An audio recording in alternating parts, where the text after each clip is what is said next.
কওমি অঙ্গনের সবচাইতে বড় দল হয়ে উঠবে জামাত ইসলামী। বাংলাদেশের রাজনীতিতে জামাত ইসলামীর অপার সম্ভাবনা। দর্শক, বাংলাদেশে কওমি ভিত্তিক অনেক দল আছে। জমিয়তের 2 গ্রুপ, খেলাফতের 4 গ্রুপ, 3 গ্রুপ,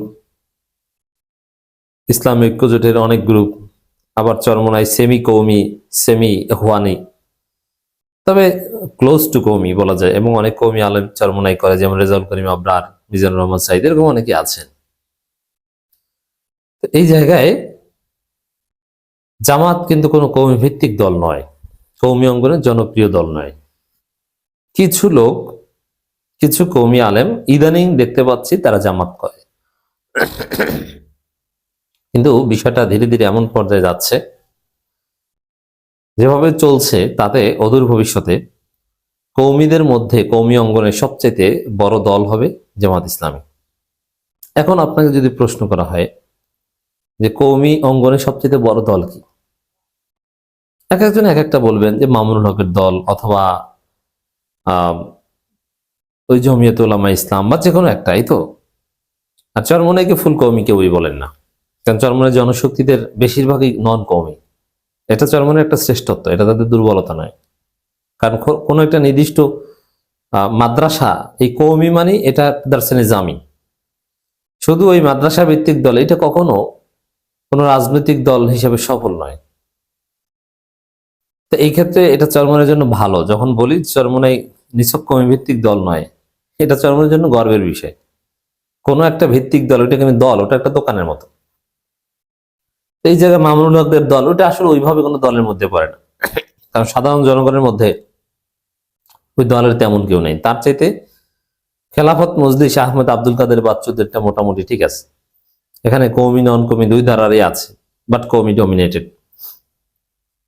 এই জায়গায় পরিস্থিতি যেদিকে যাচ্ছে তাতে অদূর ভবিষ্যতে বাংলাদেশের সবচেয়ে বড় কওমি অঙ্গনের দল হবে জামাত ইসলামী। জামাত ইসলামী তো সব অঙ্গনের দল, কিন্তু কওমি অঙ্গনও একদিন সবচেয়ে বড় দল হয়ে উঠবে, জনপ্রিয় হয়ে উঠবে। তখন আপনারা বলবেন যে কওমি মাদ্রাসাগুলোর অধিকাংশ স্টুডেন্টরা কোন দল করে? শিবির করে, জামাত করে।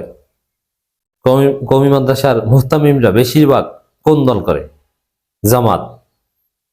যখন বেফাকের পদ পদবি ভাগ করা হবে, তখন দেখবেন যে সভাপতি সেক্রেটারি 2টার একটা জামাত পেয়েছে। আবার হেফাজতের কমিটিতে জামাতপন্থী অনেকে। এই দিন আসবে, এটা বেশি দিন না, এটা 5-7 বছরের মধ্যেই দেখবেন। জামাত যদি এবার ক্ষমতায় যেতে পারে, তখন দেখবেন যে কত শত শত কওমি মাদ্রাসার মুহতামিমরা মাদ্রাসা সহ জামাতে যোগ দিছে।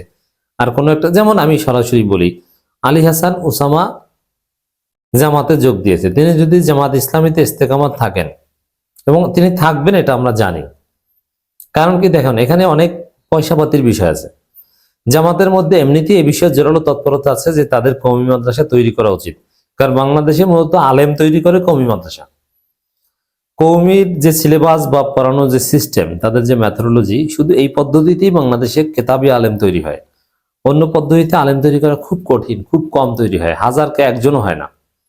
আলী মাদ্রাসায় পড়ে ভালো আলেম হতে পারে, এটা 10,000-এ 2-1 পাওয়া যায়। এবং দেখবেন যে তারাও কোনো না কোনো ভাবে কওমির সাথে রিলেটেড, অথবা বিদেশে পড়েছে। আলী মাদ্রাসার সিলেবাসে সবকিছু আছে, কিন্তু এটা শেখা সম্ভব না। এরা বাংলা ইংরেজি পড়তে পড়তে টাইম যায়, এবং অধিকাংশ মাদ্রাসার ওস্তাদরা পড়াতে পারেন না, নাহু সরফ বুঝেন না, উসুল বুঝেন না। এটা আমি জানি, ভালোভাবেই জেনে বলছি। কিন্তু কওমি মাদ্রাসায় অন্য কিছু নাই। মূল হচ্ছে যে আপনি এখানে এসেছেন, আলেম হতে হবে আপনাকে। তো সেই জায়গায় আলী হাসান ওসামা, আমি একটা উদাহরণ দিচ্ছি, এরকম হাজারো আলী হাসান ওসামা আছে। তিনি কওমি অঙ্গনের একজন সুপারস্টার। এখন কওমি মাদ্রাসার লোকজন অনেকেই অতীতে দালালি করতো, বা সরকারের দালালি, সরকারের বিরুদ্ধে যায় না কেন? টাকা পয়সার অভাবে। এই জন্য তারা কখনো স্বাধীন চেতা হতে পারেনি, টাকা পয়সার কাছে তারা ধরা। আওয়ামী লীগের ব্যবসায়ীরাও তাদের টাকা দেয়, বিএনপির ব্যবসায়ীরাও টাকা দেয়, যেহেতু তাদের স্টুডেন্টদের বেতনও চলে না এবং সরকারি কোনো অনুদান নাই, এবং নিবে না, এটা তাদের সেই দেওবন্দ প্রতিষ্ঠার উসুলে হাসতে কেনার মধ্যে আছে।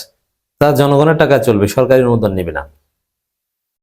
এখন আলী হাসান ওসামা জামাত করেন, তার যে কওমি মাদ্রাসা, তিনি যে মাদ্রাসার প্রধান, অথবা তিনি যদি নিজে আরেকটা বড় প্রতিষ্ঠান করেন, জামাতের লোকজন তাদের টাকা দিবে না?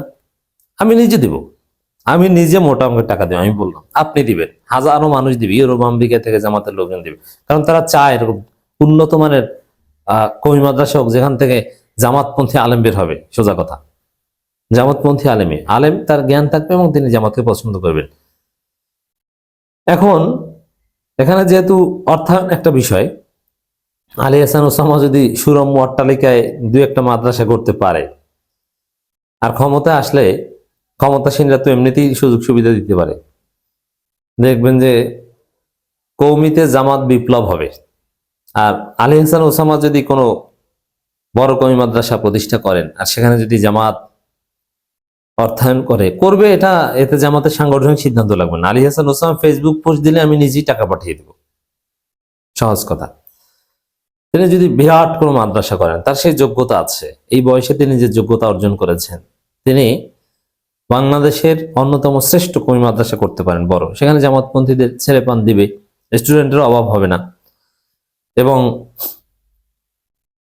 টাকা পয়সার অভাব হবে না।